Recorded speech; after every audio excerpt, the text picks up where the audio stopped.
Un dimanche politique, c'est notre grand angle.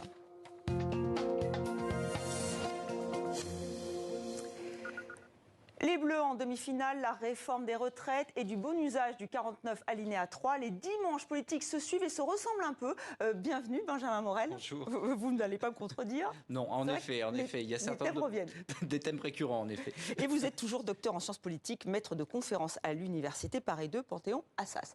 Alors, on va revenir sur l'actualité de ce week-end, donc le mondial et les Bleus qui se qualifient. Est-ce qu'il y aura un effet Coupe du Monde? Est-ce que les Français vont se laisser happer et donc oublier un peu ce qui se passe d'un point de vue politique? Alors, ça peut durer 2 jours. D'ailleurs, la dernière fois, ça a duré 2 jours, parce que je ne sais pas si vous vous souvenez, mais ça a précédé de quelques jours l'affaire Benalla.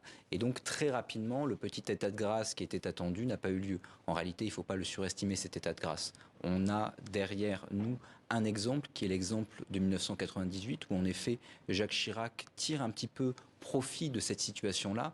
Mais il faut voir qu'on est en période de cohabitation et que donc le chef de l'État incarne de façon beaucoup plus facile une forme d'unité nationale. Et puis deuxièmement, comme tous les petits états de grâce, ça monte et ça redescend extrêmement rapidement. Donc il n'y a pas vraiment de conséquences politiques. Il y a une conséquence sportive et au bout du compte, c'est ça qui est important. Et voilà, ce qui est important. Emmanuel Macron se rendra à Doha mercredi. Dans le tweet, il soulignait la victoire. Bravo aux Bleus, plus que 2 étapes, peut-être dimanche. Donc on verra effectivement si vous avez raison. Alors aussi, l'actualité politique du week-end, c'était effectivement l'élection du nouveau président des Républicains. Et ça vient de tomber. Éric Ciotti donc remporte ce scrutin avec 53,7% des voix. Bon, ce n'est pas une grande surprise. Est-ce que ça va changer l'avenir politique des Républicains qui est un peu compliqué?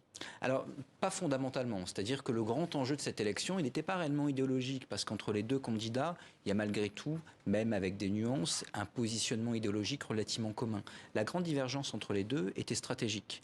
La position d'Éric Ciotti... Bruno Retailleau. Exactement. Bruno Retailleau était sur une ligne beaucoup plus attentiste du point de vue notamment de la perspective de la présidentielle, avec l'idée qu'il allait falloir mettre en place un calendrier menant jusqu'en 2027 pour désigner un candidat.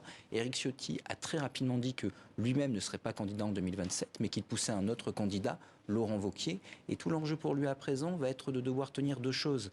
D'un côté, un Laurent Wauquiez qui, certes, est quasiment à présent le candidat désigné, même si malgré tout il y aura des votes, mais qui va devoir malgré tout parcourir la distance jusqu'en 2027 avec une élection européenne qui la dernière fois lui a brûlé les ailes. Et donc Éric Ciotti va devoir jouer quelque peu le bouclier de ce candidat potentiel. L'autre élément, c'est qu'Éric Ciotti est très polarisé dans le parti. Et à la différence de Bruno Retailleau, qui est plus consensuel, sénateur, etc., il aura du mal à tenir toute l'armée d'élus locaux qui aujourd'hui sont plutôt centristes, qui aujourd'hui ont malgré tout en première perspective les élections municipales de 2026 et qui peuvent être inquiets d'un positionnement trop radical de LR, d'où un Éric Ciotti qui, ces derniers temps, a mis un peu d'eau dans son vin. Mais est-ce que c'est un meilleur rempart pour éviter que tout le monde parte du côté du parti d'Emmanuel Macron? Tout le monde, je veux dire, effectivement, les députés, les LR, les élus LR. Alors, tout dépend qui, entre guillemets. Concernant les élus locaux, probablement pas.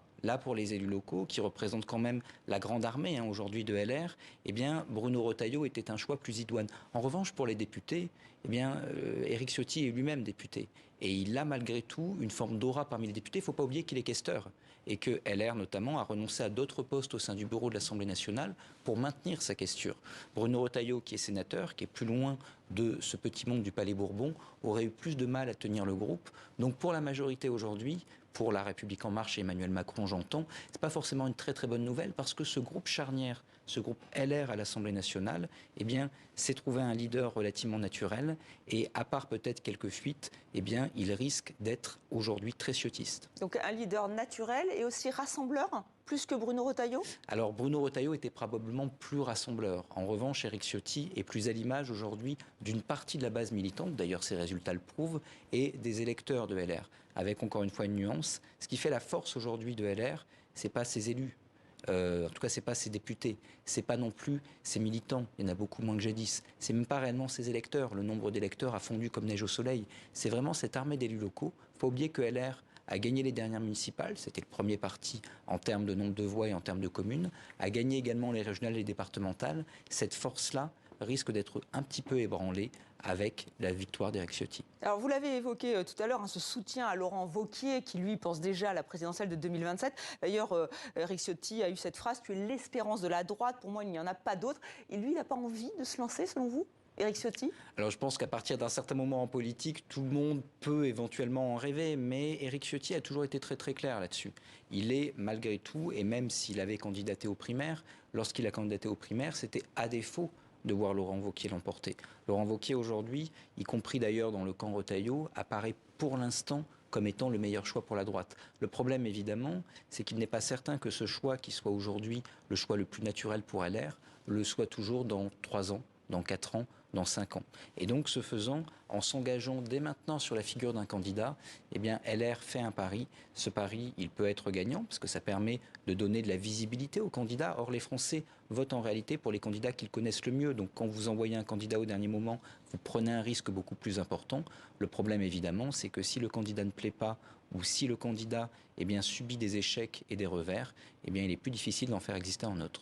Voilà, Éric Ciotti, donc élu à 53,7%, nouveau président du Parti Les Républicains. Alors, autre changement à la tête d'un parti, évidemment les Verts. Marine Tondelier, conseillère municipale des Nains Beaumont dans le Pas-de-Calais, on l'appelle souvent l'autre Marine, 36 ans seulement. Alors, elle veut créer un grand mouvement populaire. On va l'écouter et vous allez nous dire ce que vous pensez de la nouvelle secrétaire générale de LV Les Verts. On écoute. Vous pensez que parce qu'il y a les européennes, on ne va pas manifester ensemble contre les retraites, qu'on ne va pas porter des amendements ensemble pour la réhabilitation thermique des logements, qu'on ne va pas porter la chasse à courre, les corridas, tous les trucs qu'on a prévu de défendre, la constitutionnalisation de l'IVG, ça va continuer ensemble, évidemment. Oui, c'est la grande question. Est-ce qu'ils vont rester avec la NUPES, avec la question des européennes, liste commune ou pas? Bon, là, elle vient de répondre. Elle va tenir cette ligne? Oui, très probablement. En tout cas, du point de vue de l'Assemblée nationale, sauf surprise, on devrait avoir une NUPES qui tient tout bêtement, parce que si demain il devait y avoir dissolution et que la gauche parte en ordre dispersé, les premières victimes de cette bataille en ordre dispersé seraient probablement les Verts, qui aujourd'hui ont l'assise locale la plus faible de tous les partis de gauche au sein de la NUPES. Par ailleurs, si la gauche partait divisée, la plupart des circonscriptions qui aujourd'hui sont des fiefs de gauche seraient probablement perdues. La victoire relative de la NUPES aux dernières élections législatives n'est pas tant liée au nombre de voix faits qu'à la capacité à s'unir et à tenir des circonscriptions. Pour cette raison-là, il est assez probable que la coalition tienne. Les européennes, ça va être autre chose, parce que ça a toujours été des élections qui sont des élections très favorables aux Verts, tout bêtement parce que ça surmobilise leur électorat, ça également met en avant leur thématique, et donc se ranger dans une liste commune serait pour eux à la fois probablement perdre des sièges, parce qu'ils ont plutôt fait un bon score la dernière fois, et également perdre en visibilité. Ça va être le grand moment, le grand baptême du feu de cette NUPES hors assemblée. Ensuite, sur le choix de Marine Tondelier, on a en réalité un choix de continuité. C'est plutôt la représentante d'une continuité par rapport à la présente direction, à la précédente plutôt. Donc on voit que toutes les tentatives de subversion ou de remise en cause de cette ligne, notamment de la part des amis de Sandrine Rousseau, ont plutôt échoué et qu'aujourd'hui ULV est plutôt dans un choix de la continuité. La ULV, donc, qui sera prêt à descendre dans la rue pour contester la réforme des retraites. Les syndicats aussi, une sorte d'union sacrée. On va écouter Philippe Martinez, le secrétaire général de la CGT. On a réaffirmé notre opposition, évidemment, au report de l'âge légal à 65 ans ou à 64 ans. Et on a insisté sur le fait que la Première ministre et le Président de la République mesurent bien que le fait que l'ensemble des organisations syndicales soient contre cette réforme est déjà averti que si elle ne changeait pas l'âge légal, sa mesure de l'âge légal ou la durée de cotisation, il pouvait se passer des choses importantes dès le mois de janvier. Voilà, Philippe Martinez qui était reçu par Elisabeth Borne. C'était jeudi, tous les syndicats étaient conviés. La Première ministre dit qu'elle veut le dialogue. Bon, en tout cas, elle fait l'unanimité contre elle. Oui, c'est le gros dossier de cette rentrée janvier 2023. C'est le gros dossier. Le gouvernement va avoir toutes les peines du monde pour trouver des alliés, parce qu'en réalité, il faut se souvenir de la dernière réforme des retraites. Il y a plusieurs éléments qu'il faut avoir en tête. Le premier, c'est qu'une grande partie de l'opinion, à tort ou à raison sur le fond, s'est cristallisée contre cette réforme. Dès l'été 2019, on voit que les chiffres de l'opposition à cette réforme sont à peu près stables et vont se maintenir, y compris après la période Covid, jusqu'à aujourd'hui. Donc il y a assez peu de chances d'arriver à convaincre de l'utilité de cette réforme une majorité de Français. L'autre élément, c'est que les syndicats à l'époque étaient non seulement relativement opposés, mais quand on a vu que, notamment la CFDT, ils étaient dépassés par leur base. Et aujourd'hui, si vous aviez des leaders syndicaux qui rentraient dans une logique plus constructive vis-à-vis du gouvernement, eh bien, il est assez probable qu'ils ne soient pas suivis par leur base et que donc, ce faisant, ça pose des problèmes en interne. Donc, le gouvernement aura assez peu d'alliés et... Les Républicains, peut-être? Alors, les Républicains, à voir, parce que pour les Républicains, accepter la réforme des retraites, c'est nier ce qui, sur un point symbolique, fait leur différence vis-à-vis de la majorité. Ils ne voteront donc la réforme qu'à condition qu'elle se fasse justement à leurs conditions. Mais la majorité est hétéroclite. Vous avez des modems, vous avez un centre-gauche au sein de la majorité qui n'acceptera probablement pas une réforme dure aux conditions de LR.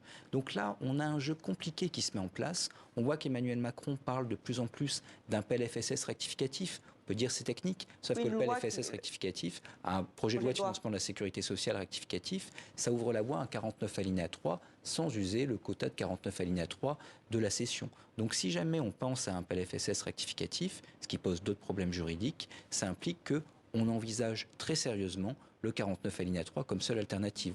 De l'autre côté, vous avez le groupe LR à l'Assemblée qui a dit, eh bien, si jamais il y a un 49 alinéa 3, nous déposerons probablement une motion de censure. Donc on voit qu'à ce stade-là, entre LR et la majorité, tout le monde bande les muscles. On verra bien ce dont tout ça enfantera. Ce sera le feuilleton politique de la rentrée 2023. Merci Benjamin Morel d'avoir participé à ce 64 minutes, à ce dimanche politique.